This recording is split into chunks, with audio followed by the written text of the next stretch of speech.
Okay, guys, so let's continue to where from where we stop. Okay, actually, I installed a very powerful software, so it's causing my system to hang. So that's why I have to stop the installation of the software. And okay, like I said, there's one thing I want to discuss about the support and the supply and demand. Okay, so right now I'm going to switch to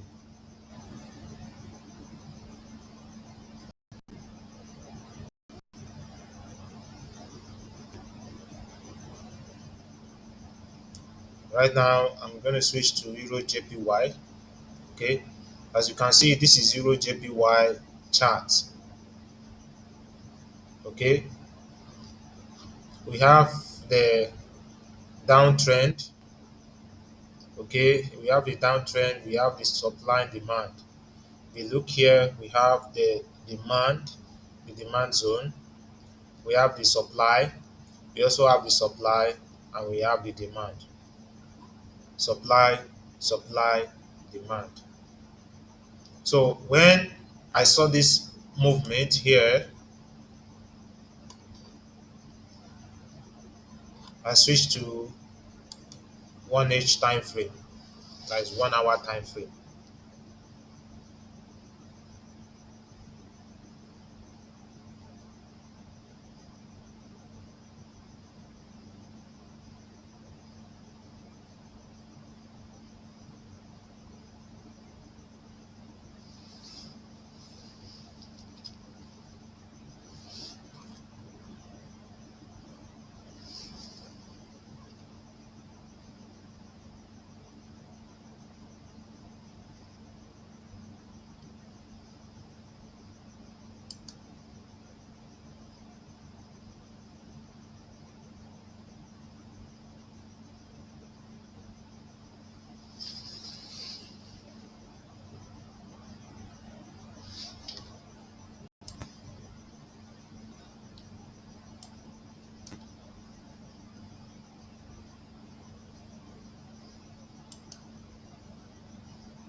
Okay, so as I was saying that I switched to 1H time frame.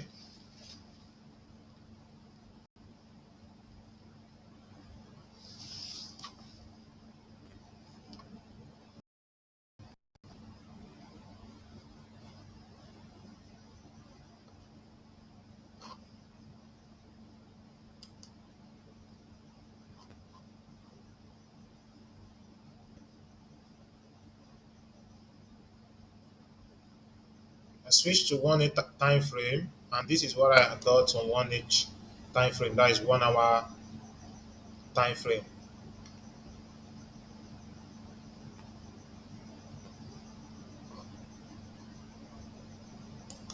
Okay, on 1 hour time frame, we have this bullish movement, the higher high.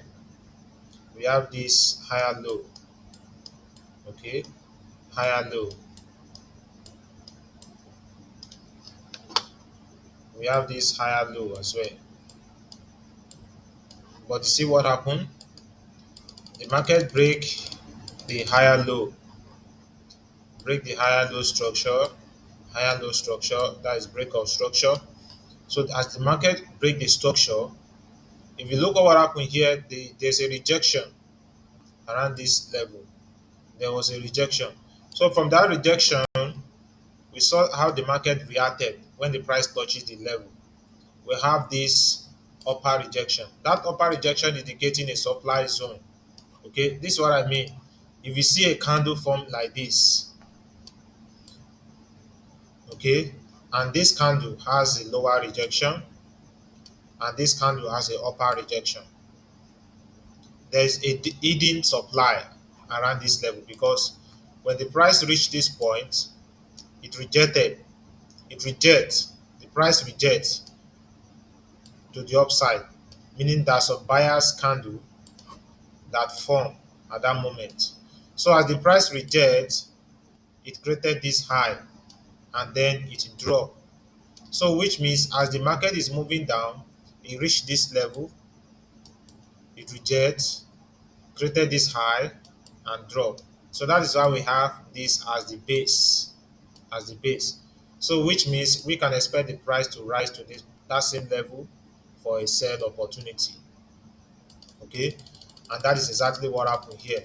When the price reach this point, we have a strong rejection, and then the market created this high and drop.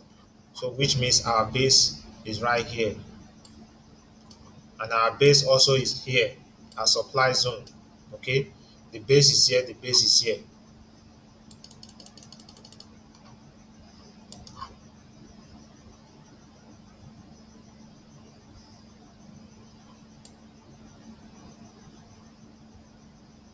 Okay, so now again, as the price break this low, it went up, hit the supply zone, and then drop.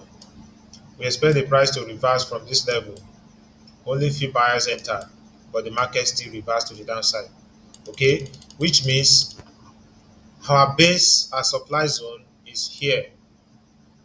Supply zone is here. Supply zone is here. If you look at the supply zone, we have multiple candles. Okay,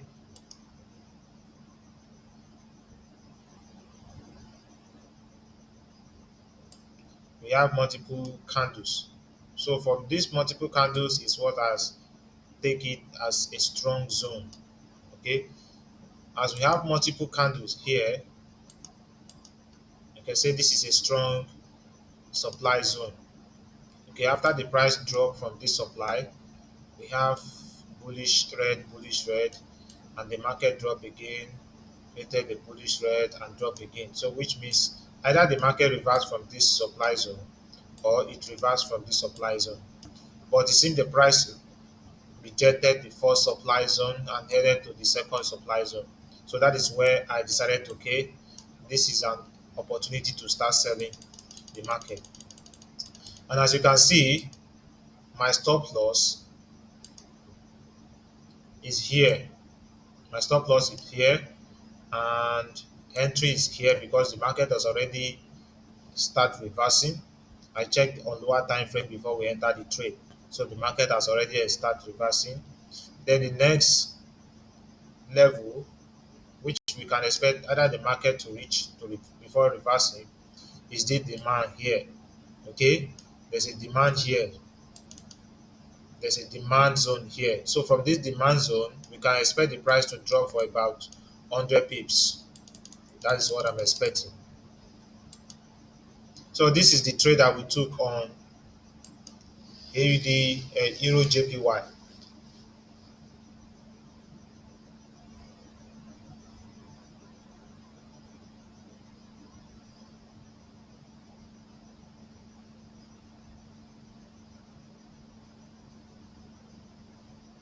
We also took a trade on AUD card. Those of you knew about um, this trade. I posted the trade last week.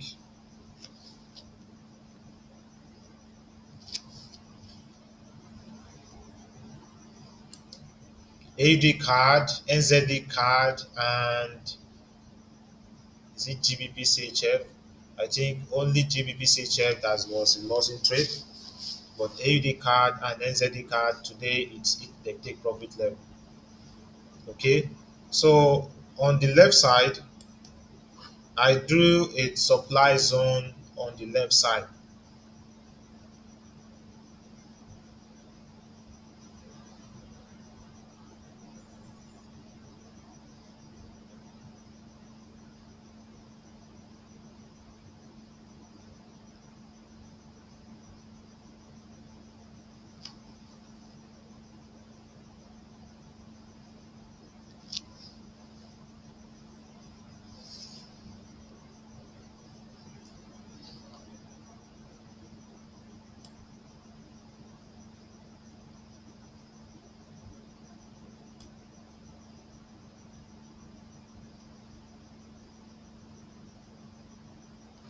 think something is wrong with my system. I don't know why it's slow. I installed I installed one software today, so I think that is why it's causing the slowness of this. Okay, don't worry, guys. I'm going to share the trades in the group. I think for those of you who are just joining us for this first time, so I'm going to share the trade in the group.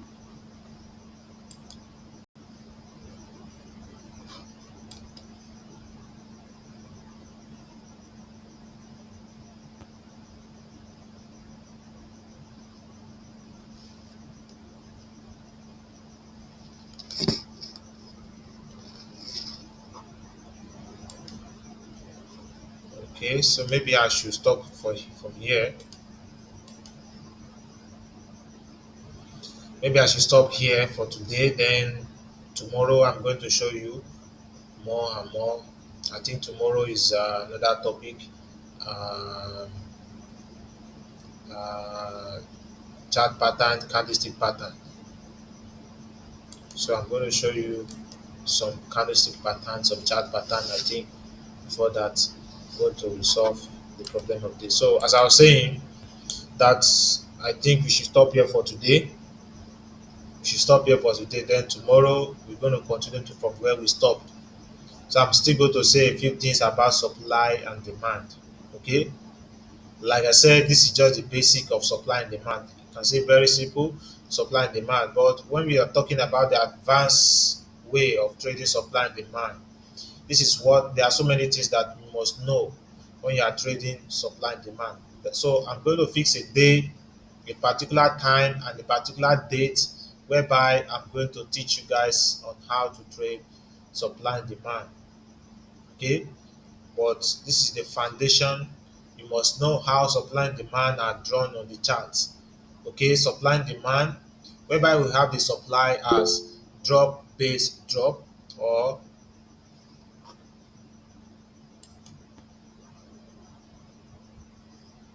rally base drop, and the demand is rally base rally or drop base rally. Okay, so once you can identify supply and demand in such uh, demonstration or in such illustration, that means you can easily be trading on supply and demand. So for now, I'm going to stop here for today, and tomorrow I'm going to explain more on supply and demand and some of the trade that we took, some of the losses. So maybe we are going to do the analysis together on the losses that we had. Why the market reversed and why it didn't go to our direction? Why did it fail? Because most of the time, supply and demand are not reliable. Okay, you must have that in mind that not all the time the price reach supply and demand is going to reverse. Okay, most of the time, if we have a supply zone here, if you have a supply zone and the market is approaching the supply zone, it might reverse strongly. Okay, but at times it might just reach the supply zone and drop a little while before you know you continue moving upward. So that market has violated the supply zone. So not all the time the market will always go more down. But so that is the reality of trading. Okay, so I'm going to stop here today, and tomorrow we're going to go from where we stop. So see you guys tomorrow. Have a nice day. Good night, everyone. Have a nice day. Bye bye.